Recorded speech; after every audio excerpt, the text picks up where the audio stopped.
But before we get started, there's one quote that I want to show you guys. It's from Adam Nash. Growth is important, and most great companies take it seriously. The thing with growth is if you don't focus on it, you don't have everyone in your company, whether it's design, engineering, sales, marketing, actually focus on growing your business, you're not going to grow. It's not as simple as telling a marketer, hey, go drive us more users. I wish it worked that way. I would just pay more marketers and like, how many can I hire, right? But as you guys all know, just saying you want more users, you're trying to go and get them, doesn't necessarily work out that way. But before we get into growth hacking, there's two things you need to know. One, who are your customers? And this sounds so simple, right? For example, we're an analytics company, so you would think, oh, any company that wants to track their data, that's a customer. But no, it doesn't work that way. Our tool is best used by companies that do at least $10 million a year in revenue, that are SaaS or e-commerce or subscription. That's a very narrow definition or specific definition of who our ideal customer is. If you can get that granular, you're actually going to be much better at targeting them, which gets into the next thing. Where do you find these customers, right? If you don't know those two things, I don't care how smart you are, you're not going to do well growing your company. Now, here's a good example of what growth hacking is, right? So most companies, and this is an example of Dropbox, when they first start, they try to grow through normal channels. These channels get crowded very fast. You guys all familiar with Dropbox? Awesome. So Dropbox decided, you know what, we got this thing, you can sync it with your phone, your laptop, your computer, and you can have all your files in one place. Let's go get users from Google AdWords. They spent, what, $233 to $388 to acquire a customer. That's expensive, especially when you consider that their customer only pays them $99 a year, and there's costs for hosting, servers, whatever it may be. They're not even making money. They're losing money. This model right here doesn't work. So how did Dropbox grow? Well, they decided to do a distribution hack. The more friends you invite, the more space you get. It's simple, right? And funny enough, this actually wouldn't have worked like 5, 6 years ago or 7 years ago. Twitter's popular now. Facebook's popular. Back then, inviting friends, not the easiest thing to do, right? Yeah, sure, people can do emails, but that was the main channel that people used to invite other friends or tell them about something. Now, there's all these social channels. So there's a few things I'm going to cover. 1, integrations. 2, work emails. 3, embeds. 4, powered by. And 5, free stuff. So through these 5 methods, you can actually grow your business. So let's go over integrations first. Other people's platform. It's all about leveraging their user base. You guys are Asian, I'm Asian. I know at least in India, and there's a lot of Indians in Malaysia, we do not like spending money. We're cheap, right? Whatever money you give us, you want to throw it on the floor, you put a penny in front of me, or ring-a-ding, I don't know what the currency is called. There you go. So if you put one of those dollar bills on the floor, I'll pick it up. Money's money. You know why? Because one of those can probably buy me 10 visitors to my site. It's pretty good. You drop as many as you want. So why pay for users when you can leverage other people's user base? The beautiful part about the web is there's integrations. You can go and integrate into another tool and leech off of them and take some of their users. See, Shopify has over 30,000 businesses who are on their platform. That's quite a few users. So if you have something that's e-commerce related, you can tap into it. Salesforce, well over 100,000 businesses. Doesn't sound like a lot, but their businesses spend a lot of money, right? Salesforce is worth, I think, over $40 billion. Box, 120,000. 37 Signals, Basecamp, 150,000. Yammer has over 200,000. And it doesn't stop there. Constant Contact email solution, over 400,000. GitHub, over 1.9 million. MailChimp, you guys use MailChimp emails? Over 2 million companies and people are on MailChimp, right? Google Apps, over 4 million people. FreshBooks, over 4.5. Google Analytics, over 30 million. Evernote has also over 30 million. Dropbox has over 50 million people that you could be leveraging, maybe even more now, right? So why go after these users and spend money on things like ads when you can do integrations and tap into other people? So there's a few things that you need to know to get your integrations to work. One, you can't just release an integration. For example, if I created a company and I'm releasing, let's say, analytics, and I want to integrate with Box, does that make sense? Probably not. Why? Because I can't provide analytics to Box users. There's nothing that my company does that can tie in with Box and make Box a better service. Your product, your service, needs to tie in with someone else's product and actually has to be mutually beneficial, in which your users benefit from the other person's product and their users benefit from your product, right? Without that, integrations don't work well. Two, you need to measure your conversions and revenue. So once you integrate, so for example, we integrate with Google Analytics. Analytics company, we offer different analytics in Google Analytics, but they also offer analytics. Their users can get more data, right, from our tool. Our users can get their data from their tool, right? So it's mutually beneficial. But it's just not as simple as integrating. We actually look at, all right, how many customers are we driving from this integration? How long are they staying? How much are they paying, etc. Because it tells you how many engineering resources, development time that you should be spending on this kind of stuff. You also want to figure out what's valuable when it comes to these integrations. Just because you think one tool or one solution like Gmail or Salesforce is the one to integrate doesn't necessarily mean it is. You have to actually interview your user base. So find out from them, hey, what other tools do you use? Just asking that simple question. You can use like Qualaroo to ask them that.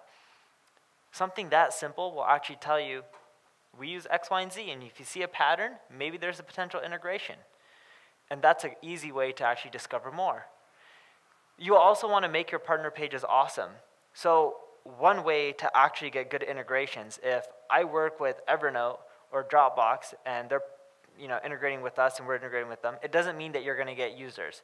Just because someone has 30 million users doesn't mean you're going to get a portion of them. If they don't promote you, you won't see many of their users actually coming over to you. You have to figure out how to do a partnership with them. Create a partner page. Tell them you're going to promote them, and they'll promote you in exchange. And if you do these things, you'll actually find that the integrations are going to be much more successful. So the next one, work emails, or emails in general. Here's an example of Podio, right? Hey, try it out, put in your email, invite friends. Here's another one from Yammer. Invite all your work colleagues, their friends. All these types of things are a great way to actually leverage someone else's user base. Here's one with Box, and Box actually did something similar to Dropbox. Put in your coworker's email address, we'll also give you free space. So when you're doing all of these, like emails, work emails, whatever it may be, the biggest thing that most companies mess up on is they don't optimize the onboarding. Onboarding being, once someone sends out an invite, what is their first user experience? What do they see? What are they doing? Why are they exiting? All of this kind of stuff can actually help your product become viral, right? It's the viral loop, like Cheryl was talking about. And if your viral coefficient is greater than 1, meaning one user turns into more than one user, like 1.1, 1.2, it's like, right? You just like grow really fast. It's a big eruption. But the moment you don't optimize the onboarding, what you'll notice is that people are sending out invites, but no one's signing up. You also need to utilize invitations during the onboarding. So if I invite you saying, hey, you know what? John is part of my company, let me invite him. He gets an invite, he starts signing up. One of the first things you need to do is say, hey, John, invite 5 more people, and this is what you'll get. And here's the benefit of inviting them. So you need to get users to keep inviting more and more people during the onboarding. You also want to measure every single person that goes through this flow. What are they doing after? How are they using the product? Are they not? Are you following up with emails? All of this will help maximize usage. If usage isn't being maximized, what you'll find out is users won't invite other users. Or if they are inviting, they won't stay along or pay. You also want to discover what's engaging. So, for example, with Dropbox, they know that if they can get you to connect the app to your phone, they give you more storage space, you're more likely to use the application and less likely to cancel. And that's why they do some of those things. They want you to engage. Those are the interactions that make you use the product more, and they figured them out. It's all about tracking and testing. So the next one, embeds. You've seen these all throughout the web. YouTube, that's how YouTube became popular. They had all these video players all over the web. And it was funny, right? Because people would just pop up these silly little videos of someone like getting hurt. Like, for example, if I fell off the stage right now, you guys would laugh, and then you would pop up the video on YouTube and embed it on your sites, right? That kind of stuff actually works really well. And funny enough, I actually fell off the stage one time speaking. So that was actually quite entertaining. I was like pointing to the podium, and I didn't realize there was a big gap, and I just fell, like you could even see my head. But that's a whole different topic. But yeah, that's how YouTube grew. SlideShare, same thing. SlideShare got bought out by LinkedIn, I think, for like $90 million or $100 million or something like that. And they're just taking presentations, embedding them all over around the web.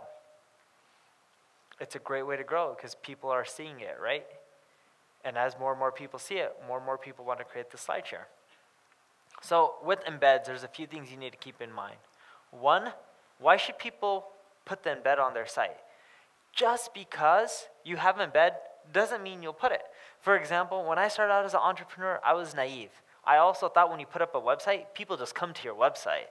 Boy, was I wrong. No one came to my website. And I thought the same thing about embeds. When I first created an analytics company, I'm like, oh yeah, I want people to embed my logo on their website. And they're like, okay, why should I embed it? And I'm like, no, it's just cool. Just put my logo on your website. No one cared. No one wanted to put my logo on their website. But I'm like, why not? I'm like, okay, just put it in the footer. Embed it there. And no one would do it. And I was just like, why isn't this working? They're like, well, there's no value for us embedding it on our site. They're like, you're asking us to pay for your product and to embed it? And I'm like, yeah. Didn't work. So there has to be some sort of value. Like on YouTube, I want to share a video of my friend doing something stupid, right? I'll embed that on my site because I'll get entertainment out of it, and then other people will get entertainment out of it as well. You also need to make it really easy to embed these objects, players, whatever it may be, on someone else's site. All you want them to do is click, and it says copy code, and then they paste. That's it.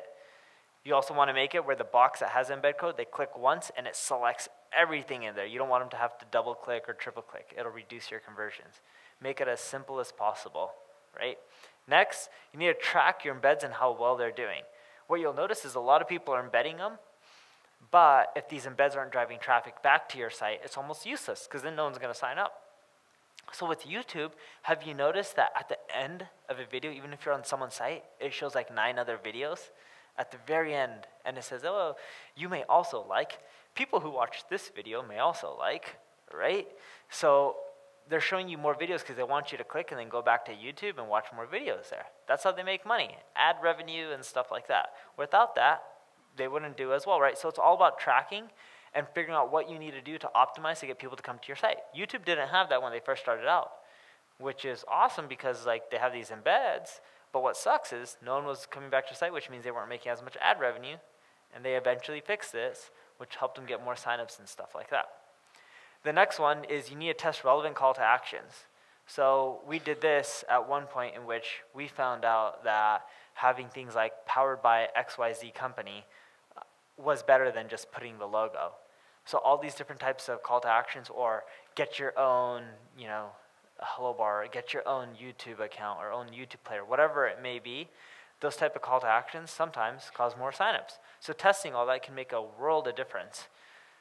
And you also want to optimize for search, but don't be obsessive about it. What I mean by this is search engine optimization is a really powerful way to get more traffic.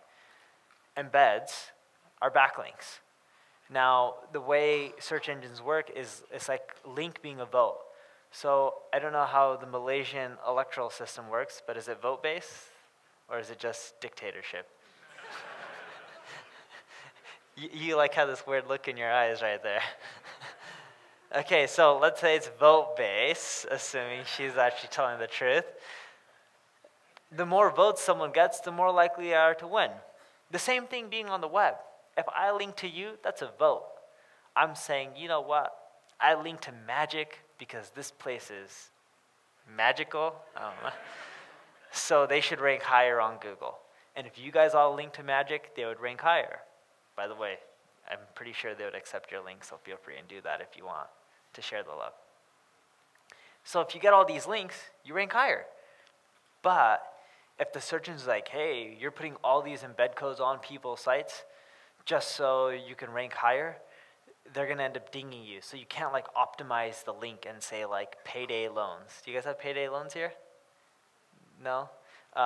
Mortgages, get mortgages, or bail bonds, get out of jail, right? Like, you got to actually make it user-friendly. If it's an embed for a YouTube player, it should say YouTube. It shouldn't have a keyword in it. If you put keywords in all this kind of stuff, what happens is you're going to get penalized. You don't want to be aggressive. You don't want to do embeds just for search engine optimization. You want to do it to get more users. And if you get some search benefit out of it at the same time, great. If not, no worries. So next one, powered by, right? And I discussed a bit of this. As you can see, all these little different powered bys. Some are like surveys, user voice, etc. It actually works out quite well with all these powered bys, right? Because people are putting them on their site and they're getting more traffic. Remember how I said I wanted people to embed my stuff? I ended up coming up with a product that had a powered by. It worked. I actually like provided value. It took me a while to figure it out. But powered bys work extremely well as long as, one, you understand what you're powering. If people don't know what you're powering and you're just putting powered by, it's useless. For example, if I have a survey tool that goes on your site and I don't make it clear that it's surveyed and I'm like, powered by Neil Patel, everyone will be like, what the hell is this, right?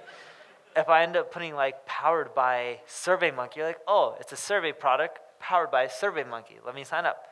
But you can't put powered by Neil Patel. It's not going to work. I actually did that with WordPress themes. I released a shit ton of WordPress themes when WordPress was getting popular, and I put at the very bottom, powered by Neil Patel. And people would be removed. I'm like, why'd you remove my powered by? I powered this theme. And they're like, we don't need you, so you're not keeping it up. You're not our hosting company.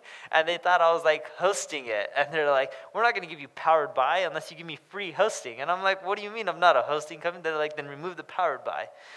But it was a long argument with all the users. And I had probably like 100,000 people who downloaded my WordPress theme.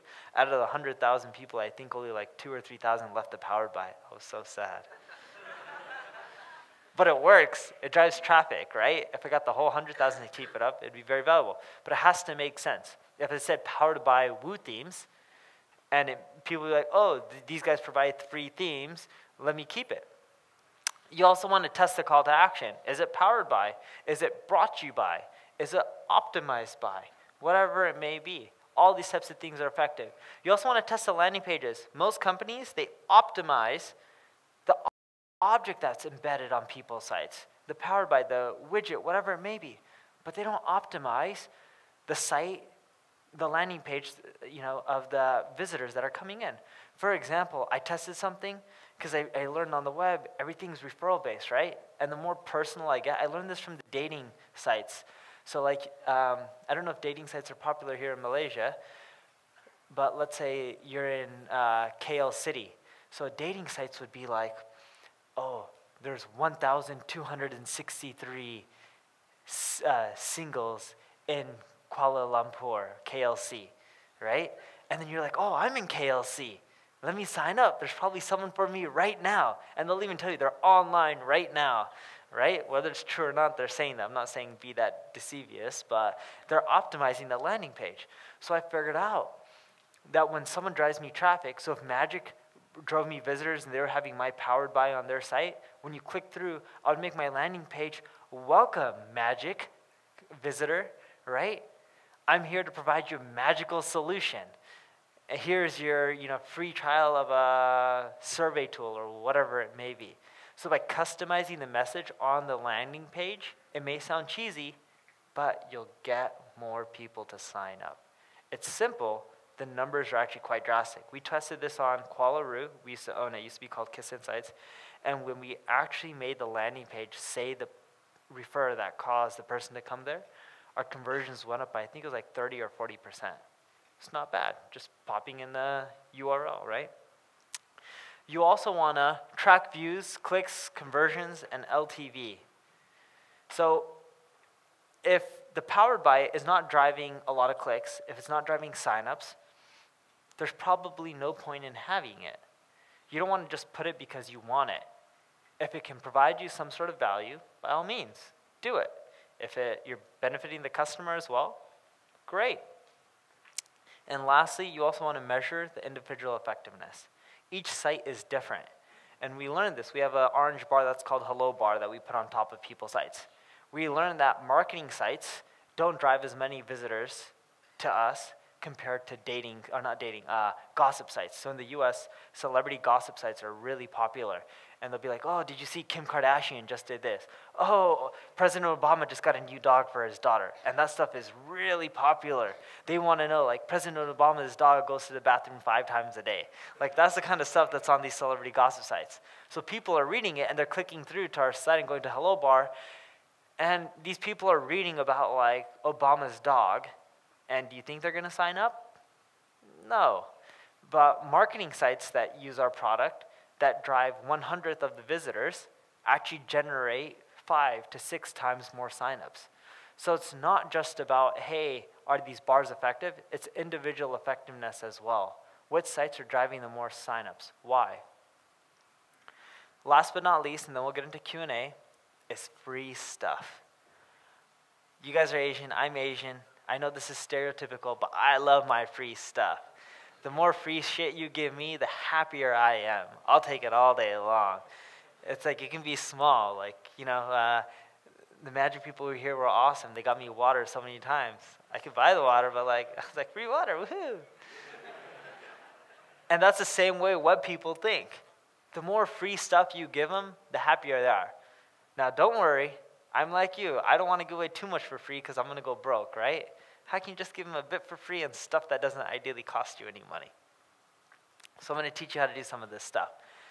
One thing is a tool. So HubSpot had this grader. They actually went public in the US. I think they're worth almost $1 billion US. And they get a lot of their leads by saying, let me analyze your website. So they have this grader. And this grader tells you all the errors. You're doing this wrong, that wrong. You're also doing this wrong. You need to fix it. You're losing money. Then people are like, I'm doing all this wrong? Wow, I'm doing a terrible job. Then their sales rep calls them and says, hey, you're doing a lot of stuff wrong. You should sign up with our product and pay us. And they're like, okay, I'm doing a lot of stuff wrong. What choice do I have? So their free tool of telling people that they're doing stuff wrong actually made them money. That's a great free tool. You should consider, right? If you can create something that tells people how they're screwing up, they'll probably pay you money. So you can try stuff like that. Another one is New Relic. New Relic monitors uptime, performance, stuff like that. I'm not too technical. I don't know how to use it, but I know they're big. And they released this free thing that was talking about like load time and speed and which, one's the fastest for apps. And people are like, oh, let me see how fast I am. Let me like compare everything. So they're giving away like this free tool, free report, and it worked really well for them. Started driving more and more signups. Another one, and this is my favorite, because like I said, I'm Asian, I'm cheap. I'm not saying Asian is cheap, just I am. I write a lot of blog content. So then what I do is I'll take my blog content, package it together. So I'll take 5 posts, bundle it together, and I'll call it a toolkit. And I'm like, oh, check out my toolkit. Put a shiny title on it, make the box appearance, the ebooks look cool, draw in some CDs. They forgot the CDs. Right? And people are like, wow, I'm getting all of this. It may be blog posts, but those blog posts, if they're good content, people will actually sign up for it. And then you're collecting those leads, and you can do whatever you want with them. You can remarket to them. You can sell to them, whatever it may be. You don't have to create stuff that's free from scratch. You can use existing stuff. And once you use existing stuff, if it works really well, then invest the time into creating a better version of it. It's like minimal viable product, right? In which you're testing something out. If it works, sorry, thank you. I'm like, it's kind of tough because if I sneeze right here with the microphone, you guys will probably go deaf. So with this free stuff, test it out. Don't spend too much money. Then if it works, then create it. And from there, you'll actually save quite a bit of money. So when you're doing the free stuff, there's a few things you got to keep in mind. One, map to customer decision making. For example, if you know that your customers, you're selling them on a marketing tool, and they need to read about marketing and be educated on it first, then your free stuff should be education-based. If you know that people think that their business is perfect, your free stuff should be pointing out how they're doing stuff that's wrong. Errors, right? That was the example. So, or your free stuff could just be a limited version of the product, and if they want more, they got to pay, right? Freemium's really popular. Look at Dropbox, worth over $10 billion, all through freemium. You also want to think about what you can repurpose. As I mentioned, don't always create stuff from scratch. Try to repurpose existing stuff, save time and money. You also want to educate your prospects. Just because you provide something for free doesn't mean you're going to make money, and doesn't mean they're going to like it or even accept it. So when you give them something for free, you got to drip them into a funnel, educate them. You know, email 1, email 2, email 3. So a series of emails, up to 7. And it educates them on what they can or can't be doing to grow their business, having more fun, playing a game, whatever it may be, right? You also want to test your ideas, and this is what I call minimally, right? Like ghetto. Just throw it out there. If it works, make it better. If not, don't worry about it. And last but not least, you want to measure and optimize for revenue. Free can make you money. I know that sounds weird. Oh, giving away something for free makes you money, but look at Dropbox. They give away a lot for free, worth over $10 billion. I'll take that. I wish, I can trade places with that guy right now. I'd be happy. So when you're doing all of this, you need to figure out what's best for your product. You can't just hack your way into growing without creating something that's of value to both your customers and other people out there. It's not just about making money. Money is a side effect. If you can figure out how to actually provide the best user experience to your customers, to people, and you really care for them and figure out what's best for them, you're much more likely to do well compared to if you're just like, I want to put embed code on people's sites. Why? Because I want to have everyone but powered by Neil Patel on their site. Doesn't work, right? That's not best for my product, nor is it best for them. So you got to really figure out what's the reasoning behind things and do what's best for your users. Last but not least, I know you guys don't have this problem here, but I always like telling people it. There's no excuse for making money. I don't care if things are against you, times are hard. You can always figure out how to make money.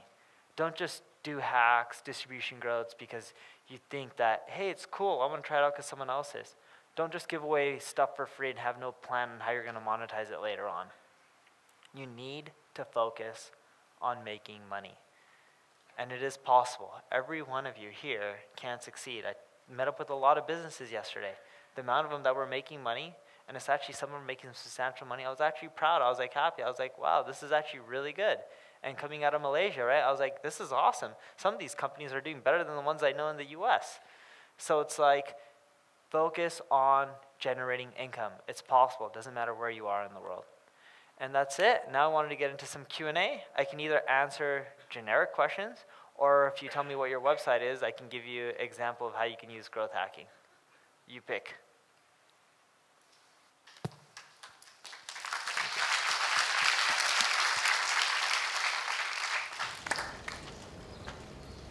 All right, fire away.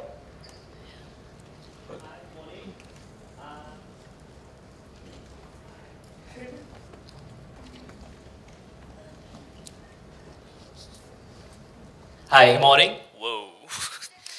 My name is Webster. People call me Webby. Thank you so much for sharing this morning. And more importantly is we've been in a social enterprise for 3 years. We've been on the field, mostly offline, and we're actually exploring into the online market as well, because we've been getting some inquiries from overseas, like from the US and Japan. We're exploring, but we have very minimum budget. What would be the best advice or top 3 things that we should focus on into exploring? So social enterprise for what? Education. Okay, and give me more. Oh, okay. We teach learning skills, accelerated learning skills that are not fancy but practical. Like critical thinking skills and stuff like that? We also play with critical thinking ages from 12 to 18 years old. Okay, so critical thinking like a math problem. So, Skills, so like information. you'll have games and stuff like that, affiliations, and try to figure out how well people are doing? No, not about the matrix, about how well they're doing, but about how they can actually become more practical in their subjects in school. So what I would actually do is you pop it up online, you gamify it, Okay. right? So if you're trying to think about how they can critically think or improve their memory, or how much information they're soaking up when they're reading, or how fast they can actually read. So what you can do is you can create little games, and you can actually say, hey, you scored this. See how well you compare to your friends. And then at the end, they can send it to their friends. Hey, this is my score. What did you do? Okay. You can also get them to share it on Facebook because people want to know. You can also get them to stack up every single person that took it and show their score and their leaderboard, and every day have it refresh and put the top scores, because then you'll find that people will keep taking it every single day to improve, which is good for you because you're trying to get them to improve. True. Plus, you'll get them to keep using your site more and more because they want to get the highest score. Yeah, cool. So number one, gamifying it. Number one is gamifying it. Gamifying it, getting it out to the people to let them explore and play around with it, and get them to share. That's correct. All right, cool. Thank you very much. You're welcome.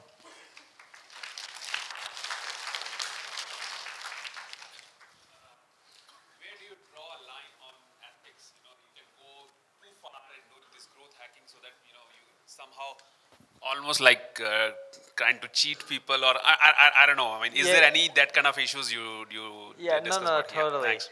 And as much as I make a joke out of it, you don't want to deceive or cheat people. I think in the short run, I've seen people do it, and they grow and they make good money.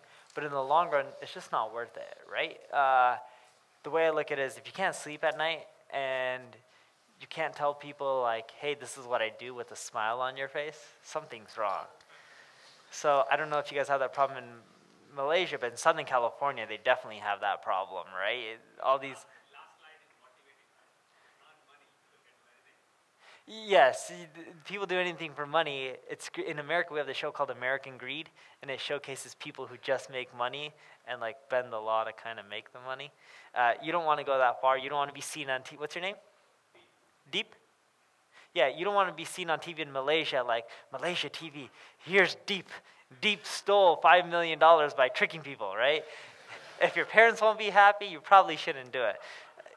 You just got to use your moral compass and do what you feel is right.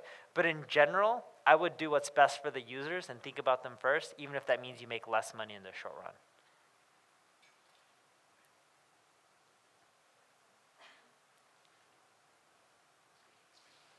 Sorry. Good morning. I'm Najwa, a UKM student plus a grandpreneur. And I want to know, I already have a Dropbox. And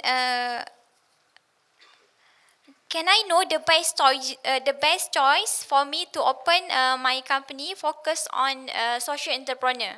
Can I know the best of way I can hire or buy? Thank you. Wait, give her back the mic. Give her back the mic. I think the question, I'll just take it offline. Is it okay? I'll answer a question personally. Yeah. Oh, okay. Yeah, okay. No problem. I'll talk to you.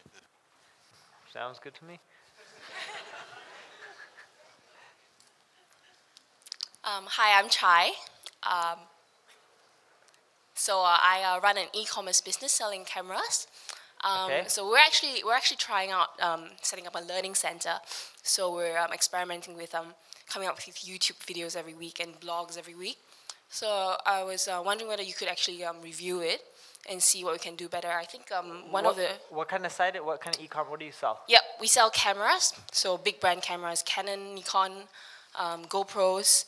And we're actually focusing a lot on GoPros, and we're setting up a learning center specifically on giving tutorials on GoPros and articles as well. We're pretty much on one video a week, and I was thinking whether or not you could actually give some tips. And one of the tips that we got from you is that we could even do some sort of a video tutorial and send out to subscribers, or put a link on our website which says if you subscribe to us, you get the whole video tutorial list. Yeah.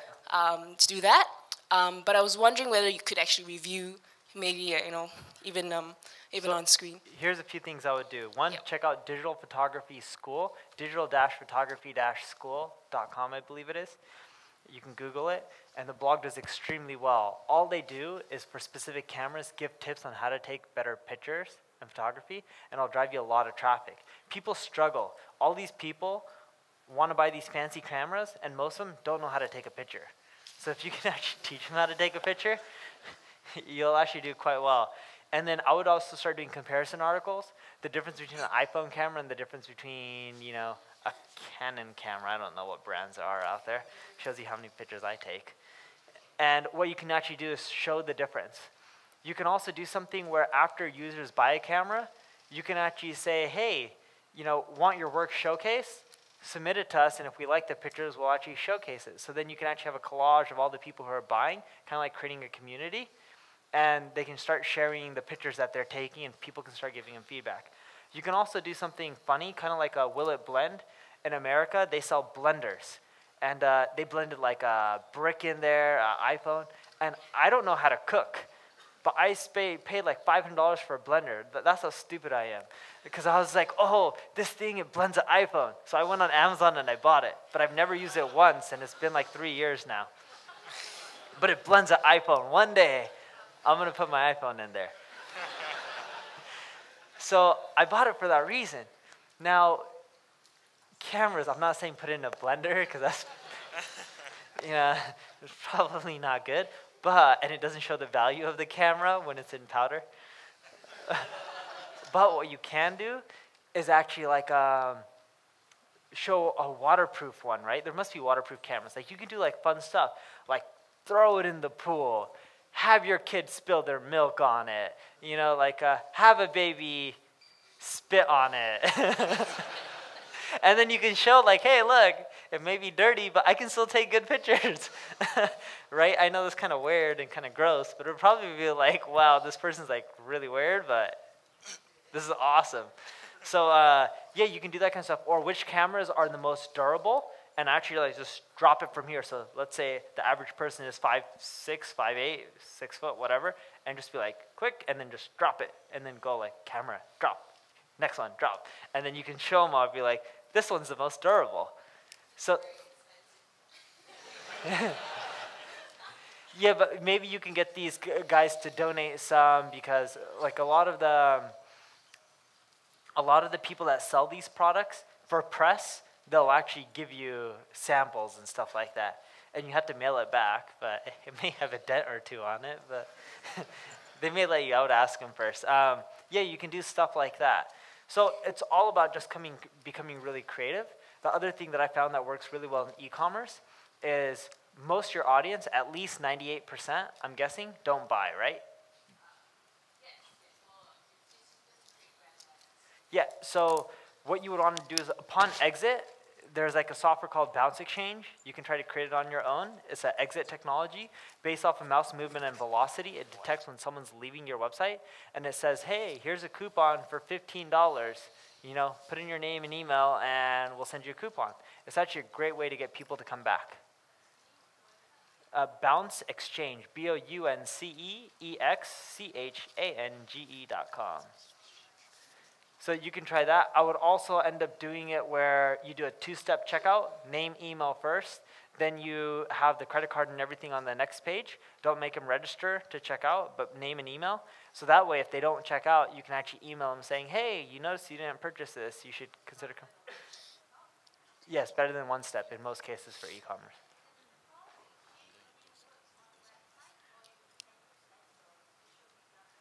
Only works on websites to like capture emails and leads and sales and stuff like that. On Box? What do you mean by works on blocks?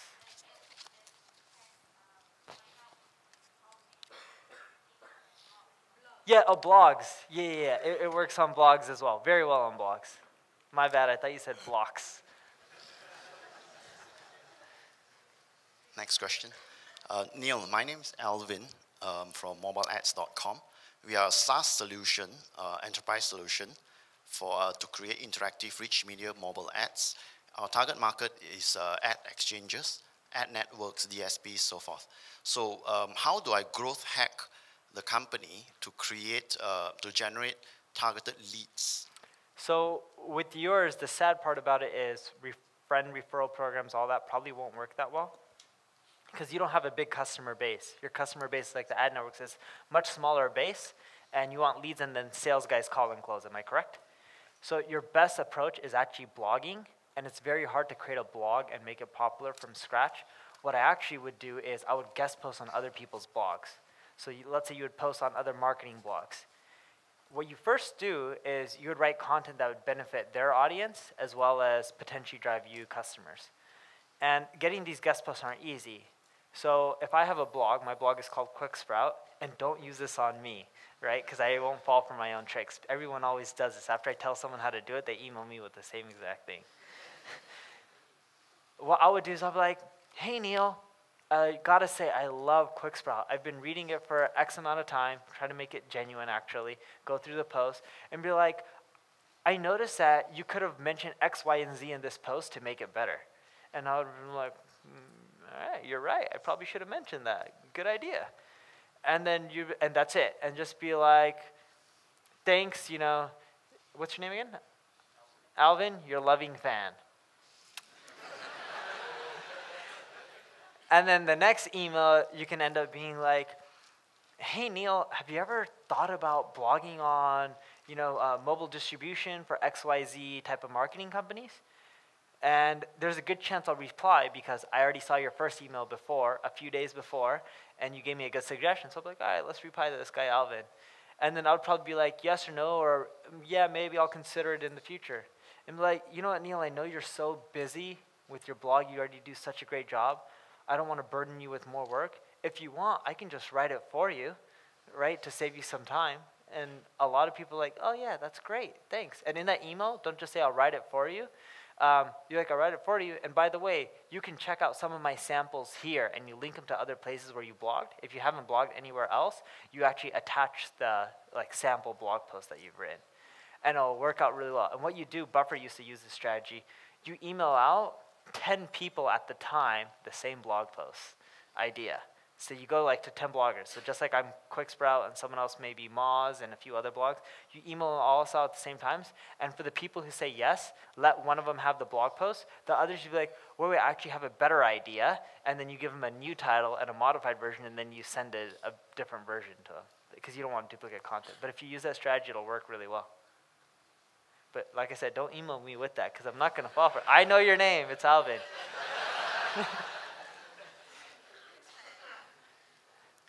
Hi, Neil.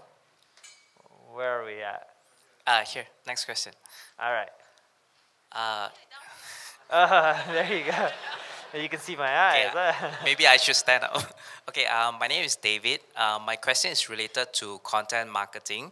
I actually run an online magazine focusing on real estate. So my question is more towards how do I growth hack in terms of increasing my email subscriber base. So far, I tried things like article syndication. Then I'm coming up with my own ebook, thinking of maybe to co-brand it to other sites. So I'm not sure whether you have any strategies or tips to share. Let's back up a bit. Real estate, are you trying to target people who want to buy homes, sell homes, brokers? People who want to buy and invest. Okay, so you're targeting investors who want to learn how to buy and make money on real estate. Yes, correct. Right? So I would do stuff like if you're actually trying to build up a big email list, I would actually have a quiz. Is real estate right for you? Are you cut out to be a real estate investor? The truth is, most people actually fail and lose money on real estate. Right? And then you can go into a quiz and ask them 5 questions. Limit it to exactly 5, not 4, not 6. 5 usually converts better. The first question, make them really simple, like yes, no. The next question after should be related to the previous question. At the end, for them to find out if it's right for them or what's the right plan to invest in real estate, have them put in the email, and then you can email them a few different options. So if you find out, you ask them their income range, you ask them if real estate is right for them, have they ever bought, you can send them a beginner's guide if they say they don't make money. Then if someone tells you they make $1 million a year and they've bought 5 properties, you can send them a different ebook that teaches them how to leverage their current assets and get even more real estate with it, or so forth and so on, or lower their interest rates. So based on the quiz responses, you can end up giving different ebooks, and you'll actually collect a lot of emails from it. a lot of people in Malaysia use Facebook. I actually found out you have the highest percentage from your population to actual users on Facebook. So what I would do is, at the end, I would have them, to get the results, sign in with Facebook, because Facebook can pre-populate their name and email address if they're already signed in. So that way you don't have to ask them for it. And they just click, yep, send me the results, accept, and then boom, you'll have the information from Facebook. It'll work well. And then for content, you can do something like the 10 worst real estate investments you can do in Malaysia, and actually like pinpoint the buildings, like in KLC, don't buy this building, it's bad, and then analyze it and just be like, this is terrible. It's like it's like a wrecking ball, and then you can play like a funny video clip of Miley Cyrus singing Wrecking Ball, right? And then you can go into another one and just feel like this is a terrible deal as well. Like it's just ugly, right? And then you can play a video clip of someone like being ugly on YouTube, or right, whatever it may be. But those, I've seen real estate blogs doing that in Orange County called OC Real Estate Blog or Orange County Housing Blog or something like that, and they actually do really well from that because the investors get into it. They're like, haha, this is funny.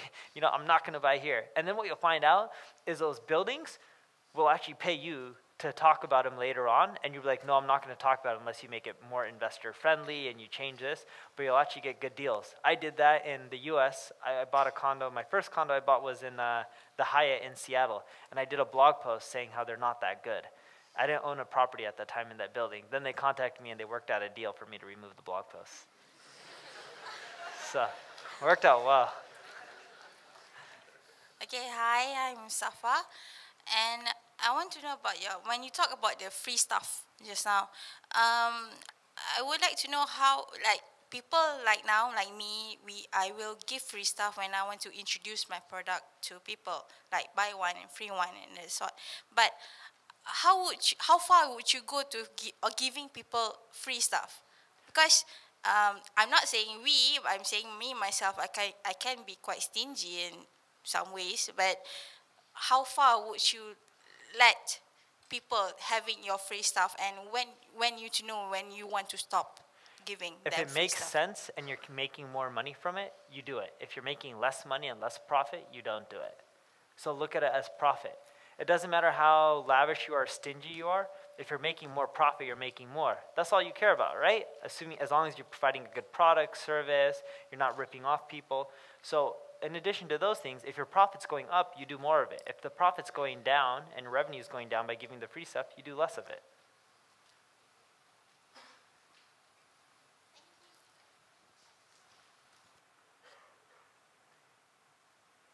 Hi Neil. I'm Hi. Janet. I'm working on a mobile app for people to share deals with friends and family. Share what? Deals, offers, discounts. Okay. Yep. So I'm thinking if you can give some advice on how I can increase my user adoptions. How many users do you already have? Sad to say, I only have got like 50 downloads.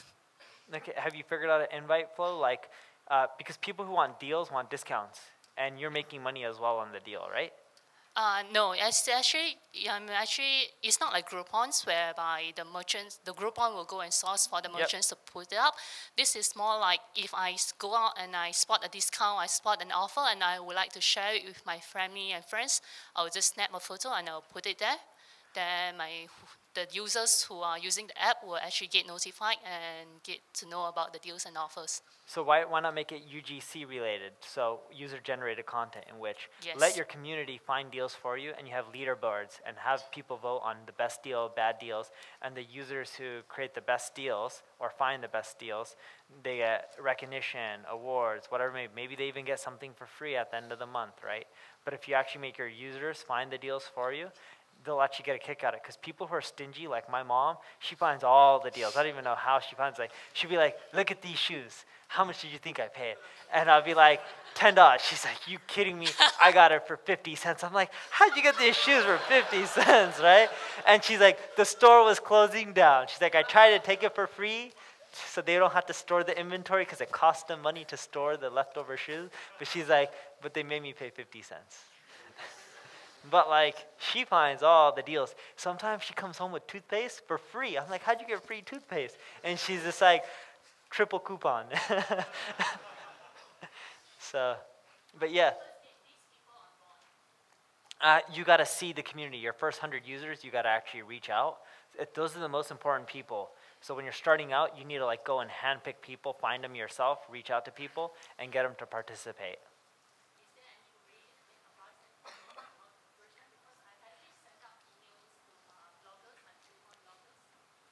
Not emails. You need to get on the phone with them. So when you send out emails, people get a lot of emails. They just ignore. When you get them on the phone, it's hard for someone to hang up on you. So it's like if they're about to hang up, you're like, wait, I got a deal that you can't refuse because you're a deal site, right? And they're deal bloggers. They're like, okay, what deal do you have? But like you can try different stuff and have fun with it. Hi, morning, Neil. Michael here. Currently I'm doing the construction solutions I'm selling the construction solution offline. So like wood and stuff like that. Construction materials? It's a software solutions. Oh. So for construction workers? For the budgetings. For budgeting, okay. Yes. So my question is how to growth hack. For your product, is it a sales team that calls and closes, or is it self-service? Yeah, currently it's call. So you have sales guys and stuff like that, right? Yeah. So for products like yours, education works the best. Give away tips on how they can budget, save more. Give them a calculator to actually calculate how much wastage they're having, how much money they're wasting, etc. All those types of things actually will capture leads because people are like, you can save X dollars and you make it a yearly amount. So when you're analyzing their numbers with your free calculators and tools, you calculate how much money you're saving them per month and you times it by 12 and be like, oh, okay, here's how much money you could be saving per year. And then you capture their information and then you have your sales reps call them. So that kind of stuff works really well. A quick one for other people also. We haven't talked anything about B2B, companies who are selling SaaS solutions or anything B2B related. All the examples above there work for B2B. Okay. I'm sure I've tried them all for B2B. They work well. Try it out. Hi, good morning. My name is Yase. I have a very generic question. Based on your experience, what is better to focus on? Let's say a social enterprise, you focus, you market your vision, or what is it that you want to achieve, or do you market your product? So specifically vision or specifically product? Which one works best in the marketing area? There is no one answer. It's what are you really passionate about? If you're passionate about social enterprise, go do that. If you don't love what you're doing, there's no point in doing it. So figure out what you're passionate about, and then the rest will all come into play, right? It may work, may not. You can tweak and adjust from there. For example, think like Tom Shoes. Yeah, Tom Shoes, Warby Parker, all social, right? Yes. You buy one, you give one away. But at the same time, Tom Shoes gives one away, but Nike's bigger and they don't give one away. I'm not saying Nike is the right way to go. It's Tom Shoes is passionate about helping people. A lot of the users who buy Tom Shoes are passionate about helping others as well. So you got to figure out which customers are you appealing to and what are you passionate about. Hi Neil, I'm Jason over here. Actually, I'm working on a startup called VTry. What I do is actually it's going to be a platform to gathers all the samples, product samples like facial wash and things like that, and give it to the consumers directly, mail to them. Like Birchbox? Some sort of like sample stores in Singapore. I'm not sure whether you have thought after that. No. What they do is they just collect samples from everyone, put it in a package, and they sell it. it. Some sort of in the Malaysian version. And the thing is that because the only method I could think of to get maybe users or subscribers is actually through Facebook ads, sponsor ads or sponsored posts. It actually works. It's very profitable too. I know people that do it. Yeah, but some of my friends, they said it's going to be crazy because you're not, the one who is paying you are not the people who are you're promoting because they are only subscribing and get your free samples. No, you can actually charge them for the free samples. Okay. So I know that sounds crazy, but trust me, people will pay for free samples. Okay. Because what you do, you get free samples from a lot of different places, you combine it. So say this week you get XYZ, like you get this and you get this lotion and this perfume, I don't know, like this underwear, like you can mix and match, right? And people will be like, all right, here's $10. And every month for $10, 10 Singapore dollars, they can get samples or whatever delivered to them in the mail. Hey, Lolo. Hello. I have actually two questions. Basically, they are the same. What would you have done, or what would we be doing to growth hack KISS metrics? So KISS metrics, we did integration with Google Analytics. That causes most of our growth. What we have done and we'll be doing to like growth hack like for Magic. For Magic, what would you do? Magic's the communities. Like, how do you increase more users to come to Magic's? Like Magic, like this event. Yeah, the way I would actually do it is just more of what you're doing right now. I think you guys are doing a kick-ass job in which you're doing a ton of education, you're helping others out, and it's just doing more of it. It takes time. The problem with people, including me, is a lot of us are really impatient. I want the result right now. I don't want to wait a year. I want it now. But realistically, it's not going to happen. Why? Because entrepreneurs from Magic not only have to get the free education, but you guys have to implement it on your own businesses. Improve, learn more. We can all improve and learn more, right? And as you start succeeding and more of you guys, everyone will be like, oh, where'd you learn this? I learned a lot of this from Magic. Then the word of mouth is going to kick in. I think you guys are doing a great job, and more people, more countries should be doing this as well. So I don't think there's much more that you guys should actually do. I think you're doing more than you probably have time for, which is good. Powered by Magic. Powered by Magic and Neil Patel. Hello, Neil. Hi, I'm Regina. Thank you very much for the talk. I'm still very new to all these growth hack and online. But offline, my friends and I, we actually do consultations to people on career, their personal, using metaphysics tools like tarot, palmistry. I do feng shui as well. We are just feng shui. Oh, feng shui. Yeah. So haven't really figured out how to, product package it for an online community. Do you have any tips? Feng shui is really weird, in which my mom believes in it. So I can't buy a home without my mom's approval. It's kind of funny too, because she's like, what direction is it facing? What's this? I was like, dude, Mom, I don't know. She's like, is it west or is it east? I'm like, there's not directions when I walk into a home, right? So I have to actually download the app on my iPhone, which shows a compass. I'm like walking around, I'm like, all right, which way am I? Right?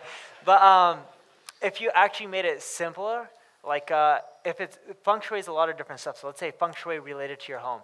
Is your home feng shui? And I could be using the wrong terminology. Take this, 3-minute quiz, and you can ask them questions, and then you can give them a yes or no. And then after they get the yes or no, your home is not feng shui, and which kind of sucks. But at the end, you could be like, but click here to learn how you can make it feng shui. And then you can capture leads, and then you can sell them on stuff.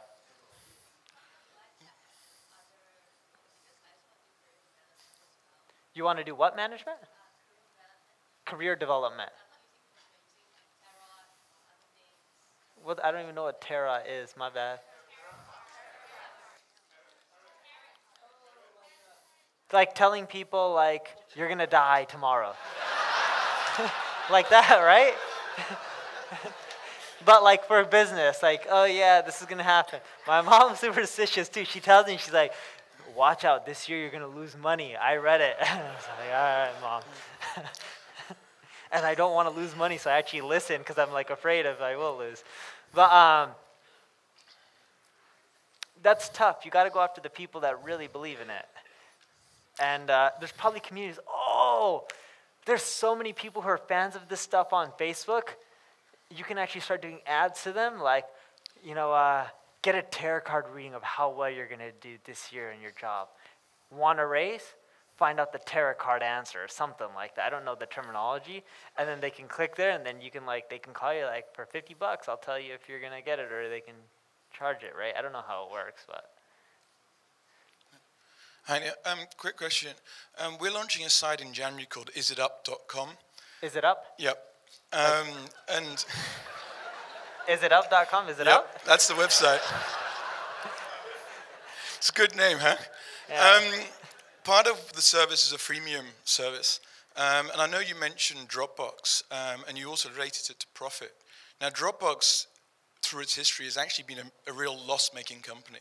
And how they've actually made money, or how they've kept going, is through valuation, right? Because they keep raising cash to keep going. I think now they're profitable, though. I know, but at the beginning, though, yes, because you're you got to going to get be to losing economics money. of scale, right? Yeah. Like or economies of scale. If you can't get big enough, your cost is too high. It goes down as you get more users. Yeah. So my kind of question is, from your experience, when you're looking at, okay, how much is the cost of acquisition for a user, and taking that margin of, okay, well, I might lose a bit on this person, but how do you link that to, let's say, your valuation, your company, and the value of that person as opposed to the profitability? So Dropbox did lifetime value. So although they were losing money in the short run, because their growth was so good and their customers stay for so long, they knew they would be profitable. So you got to fine tune those metrics, find a statistician, and they can actually help you figure out the lifetime value of your customers, and is it going to be worth it in the long run for losing money in the short run. So it's a combination of actual cash profitability as well as value of customer. Because investors are very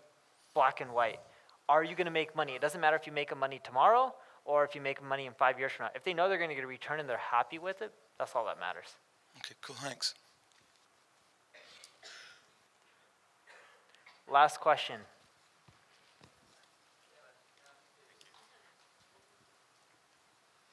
Good morning.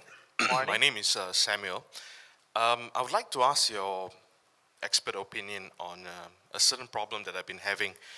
My company, we sell stickers online, okay? So we physically ship stickers all around the world. Now, most of my sales, or a majority of my sales, comes from websites like eBay and Amazon. Yeah, they buy a lot of stickers. Yeah, correct. However, even though my marketing also redirects some of these potential customers to my my own website, however, they don't buy it from my website. They prefer to buy it from Amazon or eBay. How do I get more users to buy it directly from my website? And you do bulk orders, right? You sell like 1,000 stickers. Yeah, something like that. Company logos and everything, right? Correct. Okay, so what you do is you go out to all the popular bloggers in the regions that you sell from, and you offer them free stickers, and they'll actually blog about it. I've seen someone do this. It was if you email me, neil@neilpatel.com, I can actually try to find the link. And it worked. I actually fell for it too, and I blogged about them as well. And they actually generated a ton of business because they had me, Guy Kawasaki, and they found like all these entrepreneurs in the US that were doing well. And it's like, we want to give you stickers. You have such a great audience, they deserve stickers. I'm like, yeah, you're right, my audience does deserve stickers. So I was like, let's go. Created some stickers, and then boom, like I had a blog on it. Someone did that to me with t-shirts too. Next thing you know is I'll put the box with like 1,000 t-shirts. But that'll work.